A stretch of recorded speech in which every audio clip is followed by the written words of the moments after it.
Hello, everybody. This is Michael DeGioia here for the number one best trader competition and Dash Trader. This is our winner's circle and market recap for summer 2020. As always, I'm joined here with my co-host, Jill Molandrino from Nasdaq. She's the Nasdaq markets reporter. Jill, how you doing today? Doing great. Great. It's Another week. Always, week 20 from home. Great to be here. Yes, always great to be here at the end of the week in our winner's circle with our winners from the trading competition, our top three winning traders from the number one best trader competition, some of them joining us here today. So on to the news. So this week, we're wondering, could this possibly be the top of the markets? We've actually come back to the point that the market broke down in February. So the actual breakdown point on the S&P has revisited the point that it broke down from, a very, very key technical level from a breakdown standpoint. And just a general, after such a tremendous market run, Jill, do you think that we could just be ready for a pullback? I mean, we certainly can be. I think you'll have to, one day is not a market make. And I think we'll have to see if there actually is a trend reversal taking place right now. I mean, everyone's been talking about the disconnect between the V-shaped market recovery versus the economy, and that it shouldn't be making sense over the past 3 to 4 months, but this is what the market has provided to everyone. So you have to trade what it gives you, as Mike, you know very well. So I think until we see that trend change, it's really hard to short this market. But I will say one thing, though. We did have some momentum from earnings because the earnings beat was actually higher versus historical average. So there's a question of, were analyst estimates too low, or did companies just perform better than anyone had expected or thought that they were able to do? And again, it was a very bifurcated market in terms of which sectors performed well and which didn't. But as we are now out of that official surge of earnings, and I think as we start to focus exclusively on, every time we get this earnings back in that 5-6 weeks in between quarters, where all we're going to be focusing on is macro, it's very possible that we will see some volatility, particularly when you come into the slower end of the season and volume is lower. We're going to August, going to Labor Day. What that looks like this year, I don't know, since not as many people are traveling. But with only macro to focus on, so markets are really going to be looking at what's happening from an economic recovery perspective, stimulus packages, what's going on with China. And because there's lack of earnings news and corporate news, you really do have that opportunity for volatility. Usually this time of year is one of those times of year where we just, literally market activity kind of peters off. This is going into the end of August when people would be going on holidays, on vacations. So usually and kids are going back to school in a lot of the United States. So this is usually a time of year that the market actually kind of has a little bit of a lull, whether it's just an inactivity lull or just a general lull. So we'll see how the market reacts this year, considering we've had this tremendous run up since the middle to end of March, and we really haven't taken any break. So I guess we'll see what the market gives us in the next 2 to 3 weeks as we come here into August. Your thoughts on coronavirus wave 1.5, because there's been some indications that the coronavirus has peaked and or slowed down on this kind of new, we have nothing else to call it but wave 1.5, because wave 1 never really ended. It kind of just moved to different parts of the country. So any thoughts on that?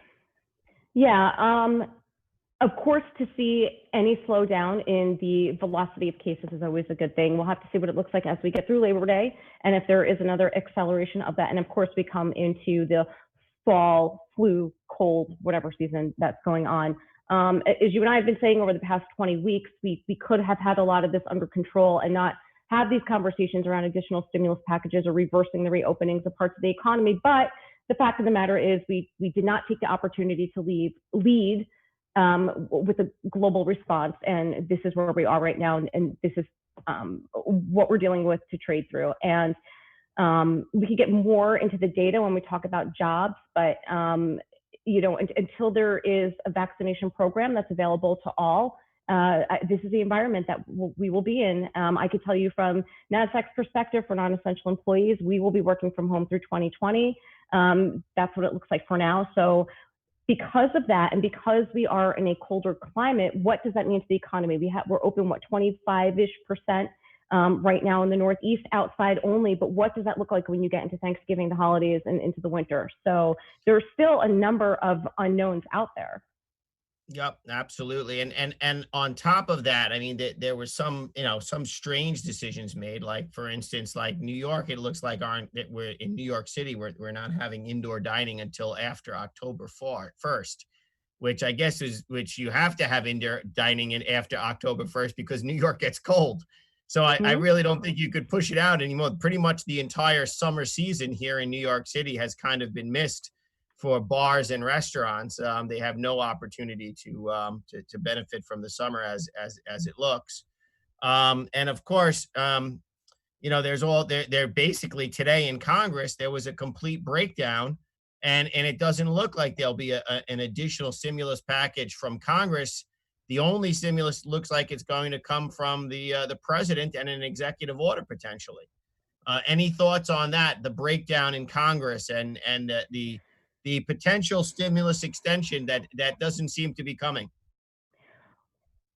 As always, there is a lot of grandstanding on both sides. We are coming to election season, and whether it's a stimulus package or any other major package that's been pushed through, there are delays, although this is something that's unprecedented. So even if we take a look at this stimulus, and I did some work with our chief economist this week, Phil McIntosh, on the data, personal income is actually up, and that's a result of the stimulus packages that were deployed throughout the country. However, consumer consumption is down, and there's a big disparity in terms of where people are spending. So lower income, lower to middle income folks that got the stimulus check were putting money back into services and so forth, but upper middle to ultra wealthy have not been spending the same way as they used to. And part of the reason is that travel and experiences are not open. So the higher end luxury items have not been moving, whereas I don't want to say lower end, but for lack of a better term, services and so forth have seen an uptick. So when you look at it, that personal income is up as a result of stimulus, but actual consumption is down. That's an issue. We got that terrible GDP number earlier, and 70% of GDP is consumer spend. And what was the big story in 2019 and the first quarter of 2020 was the strength of the consumer. So there's a lot with these stimulus checks. And clearly without them, and with over 40 million people out of work, and most of those are services jobs, and a lot of those jobs won't come back, they're going to have to get something on the table. Yeah, and that brings us to our last item on our news agenda, which is stronger than expected jobs data. Now, why would that potentially be like to me? This is kind of like we've kind of gone into like bizarro world, where now we've got stronger jobs data. And is it potentially that people are nervous because we have stronger jobs data that we won't get the stimulus from the government, that like everybody's relying on stimulus from the government to continually to sustain our economy, and now they're nervous because people are actually getting jobs? To me, it seems like a somewhat bizarre situation to be in. Everything is kind of out of whack, but I'd love to hear your thoughts on the jobs data, where the jobs came from, and why is there potentially nervousness around good jobs data, which seems like a good thing. Well, Mike, I almost feel like good news is bad news and bad news is good news, and that really has been the overriding theme of the markets since 28, 29, since the great financial crisis, because anytime there was good news, it would seem as if that stimulus, whether it's through the Fed or whether through the Treasury, would pull back, which clearly had the put in the market, if you will. And it seems like over the past, what's it now, 11, 12 years, that's really been the way the markets have been operating. So, I mean, you've seen it even coming out of the financial crisis. Every time we get a good jobs number or a good piece of data, whether it was ISM or something else on the manufacturing side, or consumer confidence or consumption went up, it would always rattle the markets a bit, because that's an indicator that the Fed could potentially tighten or take interest rates up as the economy was improving. So there's always that little bit of nervousness in there. But I also think with the jobs number now, this is a rally, the velocity to the upside is clearly overextended in some parts of the market. So I think once you start to see this good data come in, and with the technicals and some of the fundamentals showing that asset levels are stretched, it's going to give some pause for concern, which is why we saw the Nasdaq 100 far underperform the S&P and the Dow today.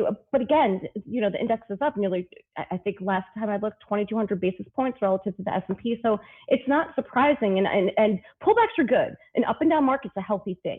So I think people need to recognize that. And you have a whole class of traders. I would even say from the financial crisis, we've seen pockets of volatility, but from the March 23rd low, who have not seen anything go down that they've participated in.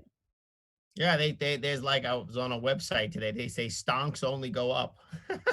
You know, I mean, it's kind of a level of complacency that I have not seen since the bull market of the internet tech bubble. I mean, it really is kind of a crazy situation where things just always are expected to go up. And obviously, and you're right. I mean, this is what I mean by bizarro world, where good jobs number is actually perceived as a negative thing because it means less likely to have the Fed to keep handing out money. But needless to say, the U.S. dollar strengthened on that jobs number. So the U.S. dollar had its first little bump up in quite a while. And that is good for the overall economy and for people to have jobs and to be productive and to be out there working. Well, let's take a look at the charts.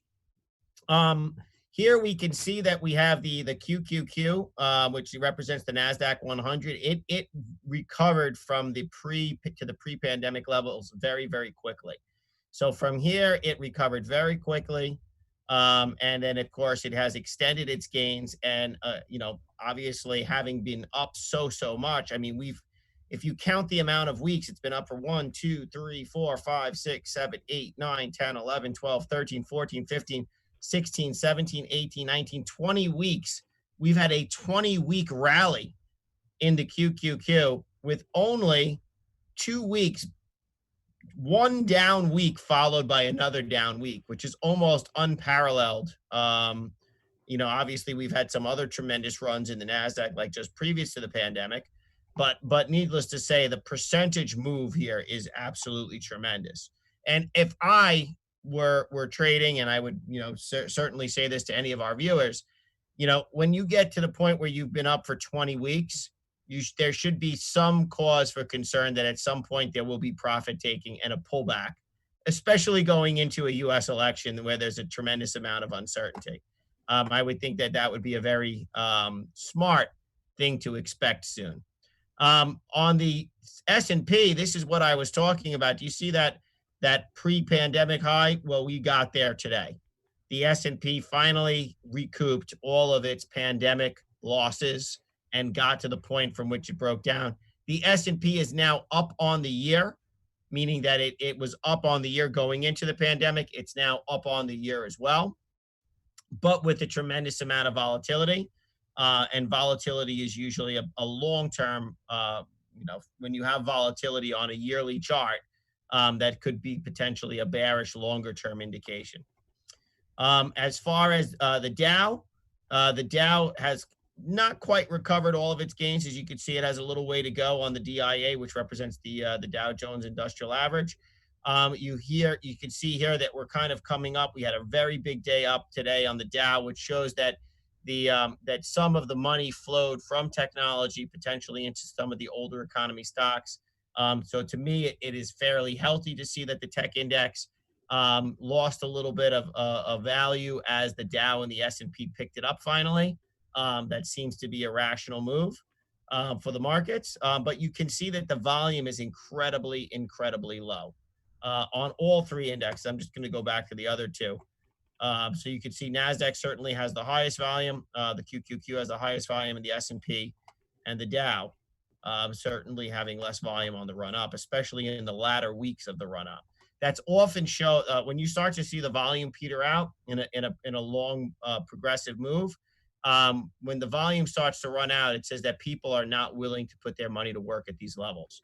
So you can sometimes read the volume as a fairly, it's a slightly bearish indicator, or not bearish long-term, but at least for the short term, that things have gotten overextended and more money is not being committed at the same levels that it was being committed down here. So you could see the volume was very high down here going out of the move into the lows in early March, out of early March into late March. You can see very, very heavy volume.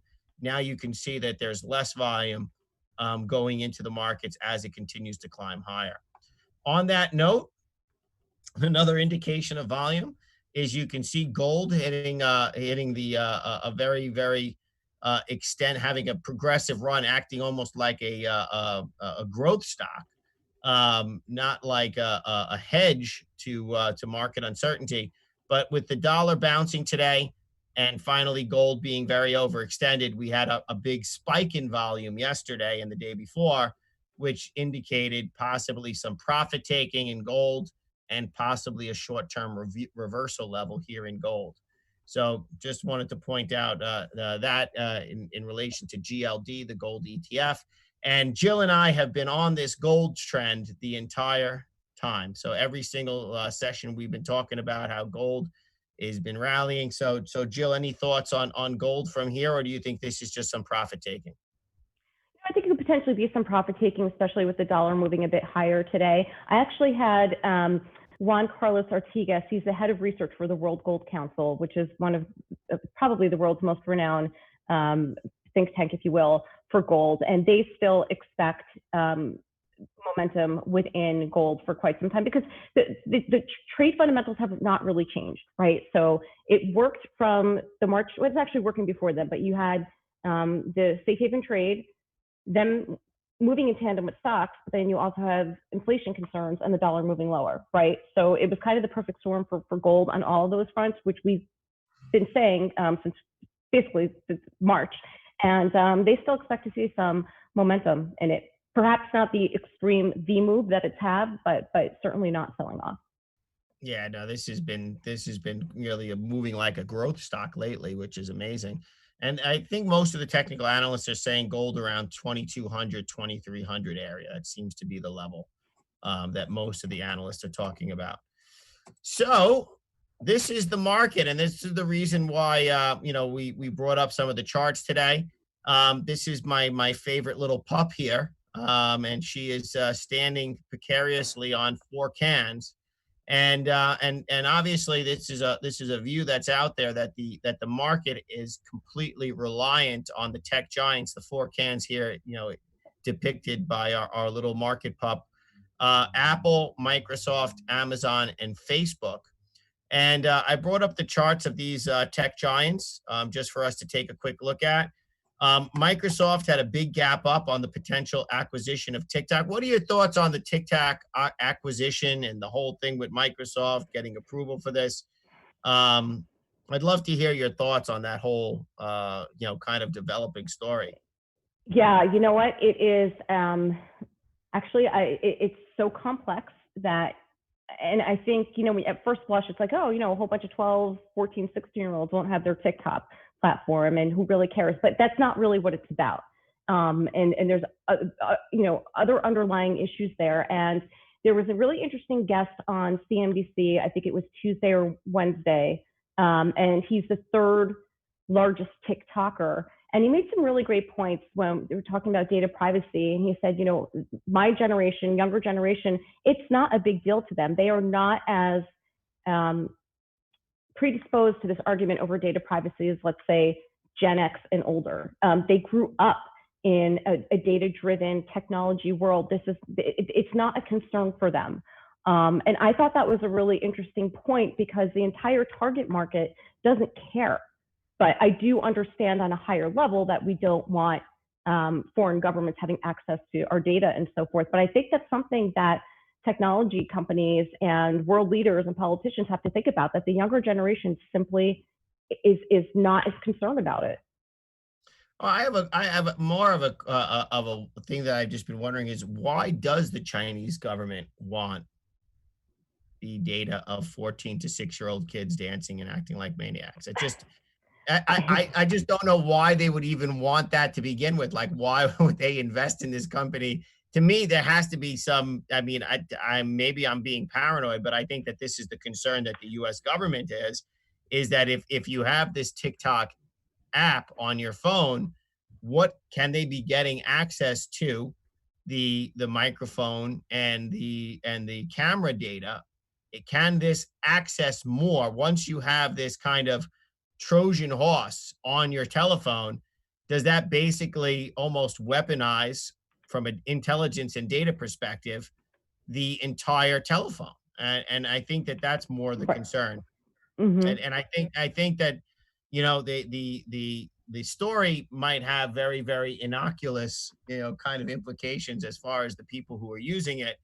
But if you do get into any kind of more heated conflict with China, you certainly don't want your enemies having an entire fifth column using their telephones to work against you. So I think that it's a very serious situation, and I don't know how it's going to pan out with Microsoft acquiring them. To me, I seem to think that any any um, any kind of deal is kind of destined to fail. I mean, there's it's so complex to kind of, how they're going to extricate this company and this technology from TikTok to Microsoft. And I guess that's something that's going to be difficult. And at first, Microsoft gapped up with the news, but then I guess now, as they're digesting the difficulty of the situation, you can see that Microsoft is starting to kind of peter down a little bit. And I think that the big competitor to TikTok is a new service from Facebook and Instagram. I think it's called Reels, and it's going to be interesting to see how that plays out. Excuse me. Bless you. Thank you. But so here we have Apple, which, Apple blasted off on its earnings, which was a tremendous move up on its earnings, and it just didn't stop until today. It kind of finally started to slow up a little bit, but Apple certainly having a tremendous run up. And I think that part of that is fueled by the 4-to-1 stock split, which is just a complete oddity in the tech space. As for Facebook, Facebook had about 4 or 5 days consolidating after its big, huge gap up on its really tremendous earnings. And then yesterday, Facebook blasted off to the upside. And then today it got really extended and then finally gave back some of the gains. But certainly a tremendous run by Facebook, and breaking out to all-time highs, I believe, or at least highs for the last year, and recent new highs. And on Amazon, we had a 1, 2, 3, 4 quadruple top. Could just be that the stock has had such a tremendous run, and it's finally getting some profit taking. But there we have Amazon, which is certainly starting to show potentially that is a quadruple top, is potentially a reversal sign. Facebook could potentially be a blow off top. And then, of course, Microsoft, very similar to Amazon. The one that's probably showing the most bullishness is Apple by far, but it is very extended from its moving averages and very extended in general. Google putting in a head and shoulders pattern and a neckline break, and then has revisited its neckline and then potentially putting in a lower high. Google's the only one of these stocks, if you can notice, that is below its moving averages. Every one of these stocks is firmly above their moving averages and trending higher.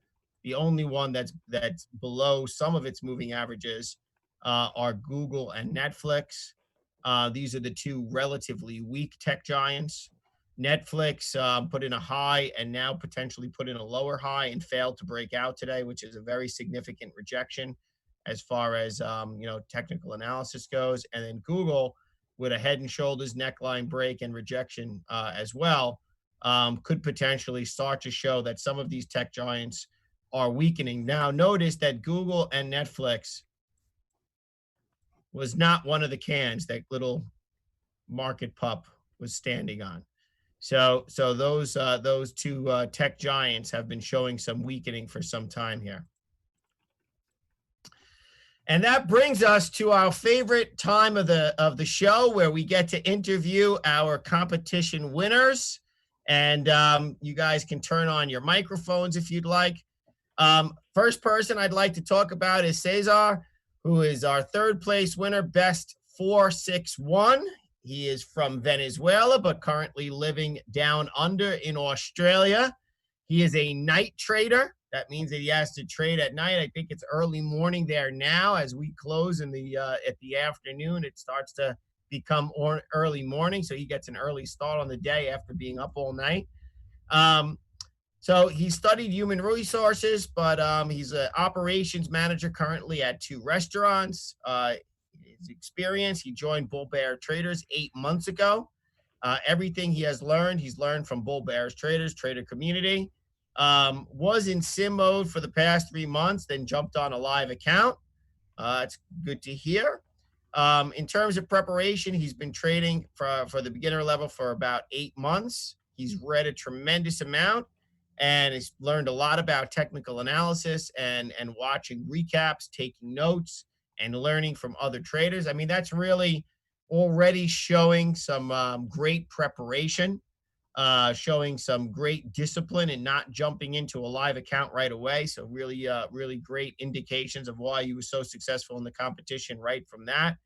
His strategy is that he's mostly used 1 minute, 1 minute charts and 5 minute charts. But he also he traded a lot of American Airlines, WIMI, traded Orb a lot, and he traded Myrna. So he became a specialist in an individual stock. Another great tactic is learn the stock that you're trading very well. Focus on that one. Don't jump around too much. He traded them mainly because they were extended on their daily charts, and he was waiting for the opportunity to short them. So he's also looking to short. Interesting strategy in a very big bull market. A lot of our traders love to short for some reason, even though the market is a bull market. I know why you guys like to short, because they drop real fast when they drop. Stocks like to go up the stairs and then out the window. So that's why traders like to trade them so much to the short side. Some mistakes that he had. His biggest mistake was paying attention to what other traders were doing. Absolutely. You got to trade your own plan and have a planned approach to begin with. He wanted to win the competition so badly, but he overtraded and gave his profits back. This is a common theme among traders. What did you learn from the competition? To believe in yourself, to plan your trade and trade your plan. It's important to be patient, wait for your setups, and of course, execute your strategy. So, Jill, do you have any questions for Cesar after his competition third place win? I do, Cesar, and it's great to have you join us on the other side of the world. So, more about the process. What is it like trading while everyone else in Australia is sleeping? And then how do you do that with your day job? Oh, well, thank you guys for having me here. Thank you so much. And congratulations to Ryan for winning the competition. Well, the most difficult part, the most difficult part for me is actually that I have to trade at night. So I start my day very early in the morning in my job. And when the market opens, I'm very tired. But look, I loved what I'm doing. I'm just, I would say, like, I don't know if I'm obsessed with trading, but I love it. So I enjoy every single second of my trading. And I just look at it like a hobby that you can make a life of. But I really enjoy by doing this. I actually don't pay much attention about the time. I just do it and don't think about it. You know, it is what it is, and I'm super happy to do it. Sometimes, actually, I have to confess, I wake up very early in the morning here in Australia if I feel very tired, or sometimes I just don't trade if I'm super tired. I just cannot gamble, and if I don't feel like, I just don't trade and avoid it. Got it. Great answer. How are you doing on your live account? Do you mind my asking how you doing, since you said you just started going trading live? Do you notice a big difference from the trading competition and when you're trading live? Yes, actually it is. You know, you have ups and downs. Sometimes you have just, I always say, like, sometimes you win, sometimes you learn. So I'm learning a lot, to be honest. And you know, it's ups and downs and just a constant learning.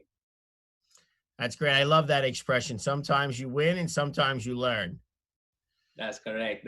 I'd make one amendment. I'd say sometimes you profit and sometimes you learn, because I like to take it not so much winning and losing, but it's more about profit and trading. I always remind that, yes, right now it might be a hobby for you, but for us here in New York, it's very much a business.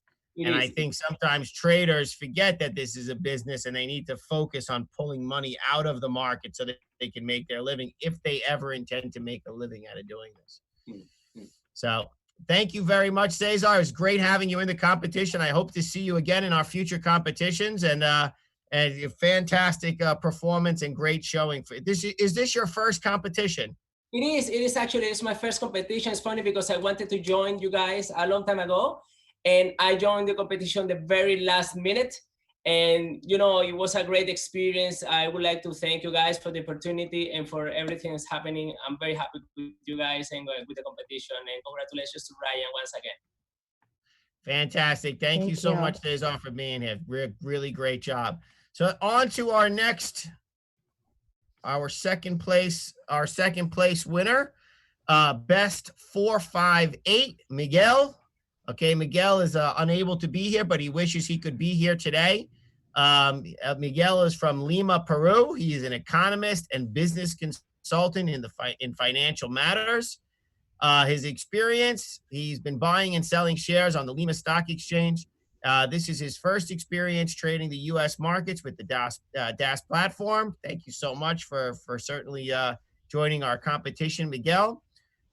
Preparation, he enjoys reading the news and being informed about social and economic situations domestically and around the world. He uses technical analysis, and he's reviewed in what stage the stock is in its cycle.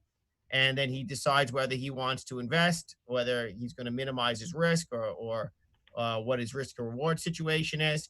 His strategy, he's been on a structured investment portfolio of 3 to 4 stocks. He uses beta, which measures the degree of volatility in the stock, of which if they were two of which were less volatile and 2 of which are higher volatile, more risky stocks. He's looking for a high rate of return in the short term. Likewise, he focused on the more dynamic sectors, such as the tech stocks, as well as some consumption and mining and other high-risk sectors. He also was trading a little bit in the biotech sector. His mistakes, he made some mistakes due to being impatient. And on the last day, he did not follow his strategy that he used throughout the entire competition, and it made him lose the first place spot. So that was so Miguel's break in discipline was to the gain of our winner of the competition, Mr. Ryan, who I don't believe he traded much at all on the last day of the competition. So Miguel lost it on the last day. So in anything, in any trading competition, you're all the way right up to the last minute. You're not the winner until you're the winner. But this is a great lesson to be learned for all of us, that if you stick to your discipline, stick to your strategy, it should carry you through right to the very end. This gentleman certainly managed to eke out the second place spot, but he was in first place, and only in that break of discipline did it knock him off the top spot. He learned to trade. What has he learned? To have good results, you have to be balanced and have a methodical approach. You have to be able to handle your emotions. Okay, be emotionally intelligent, and be very, very, very patient.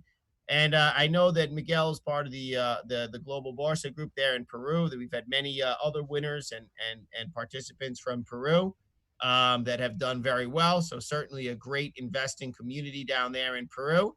And that brings us to the moment that we've all been waiting for. A big round of applause to Ryan, our number one best trader.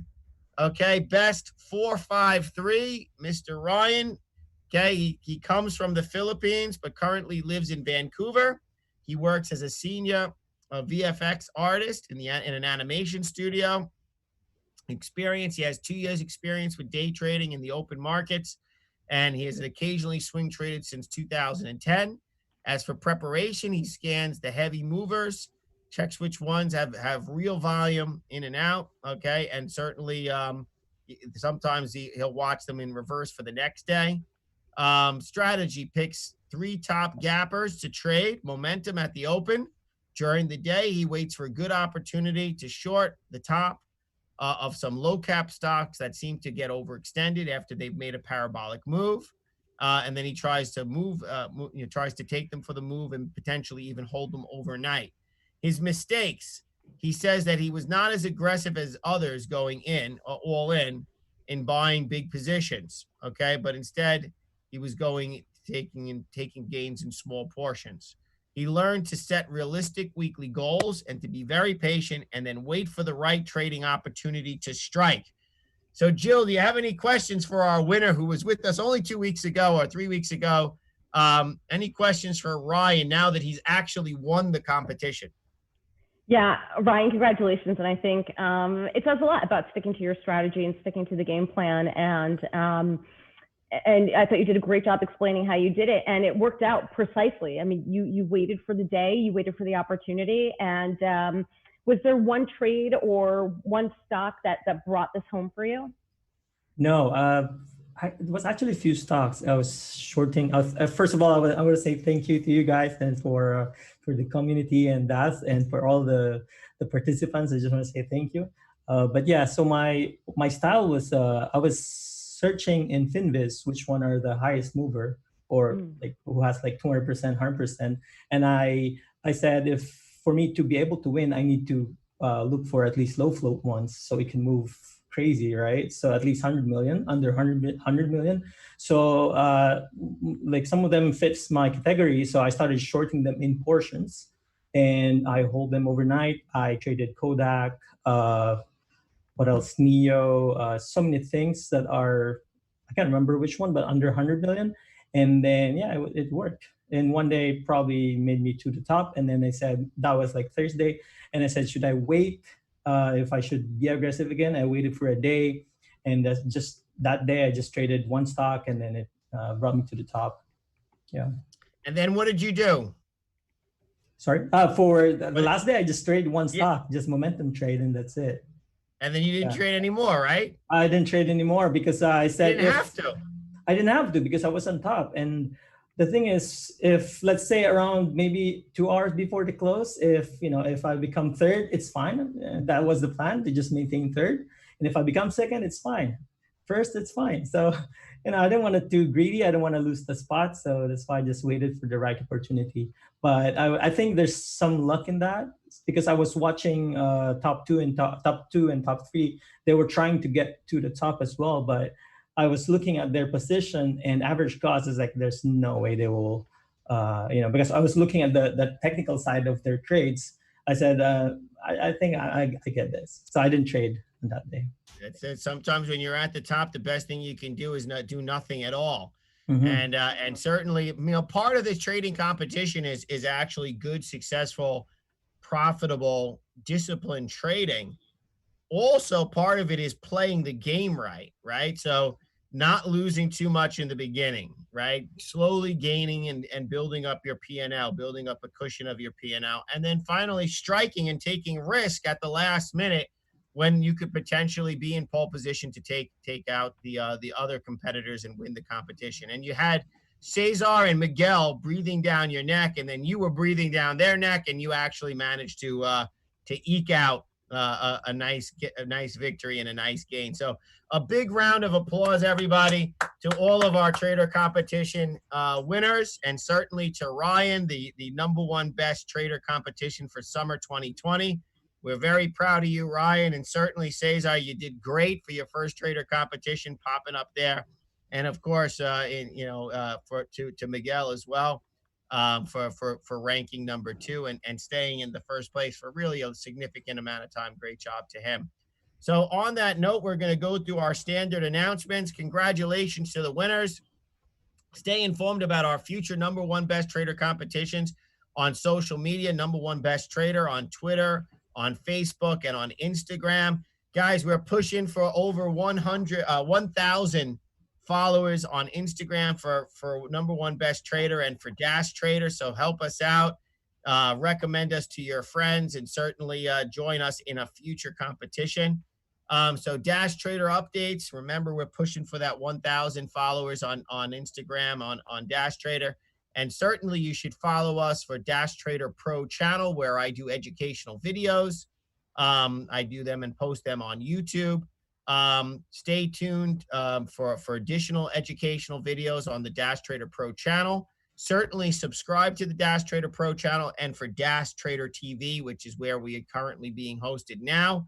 And certainly follow us on all of our social media channels, LinkedIn, Instagram, Twitter, and Facebook. Again, I just want to thank everybody for being here. Thank you, Jill, every single Friday this whole summer long, being here with me, hosting this before we go enjoy our weekend. Thank you so much, guys, for participating in our competition. And thank you, everybody out there, for viewing. We have a tremendous amount of people viewing us online today, which is great. And certainly, if you didn't you're not able to join us online, certainly watch the recap every single week. This is not just a recap, it's also a market overview. We've given some great trading ideas here in this weekly video, like gold, talked about where the markets were going. So certainly don't just think of this as a recap and overview. We're talking about how the market interprets good data. And that Jill and I go through that every single week with you. And I thank everybody for being here. See you all next week. And thank you guys for winning. Thank you. Great round of applause. Congratulations to you all. Bye-bye, everybody.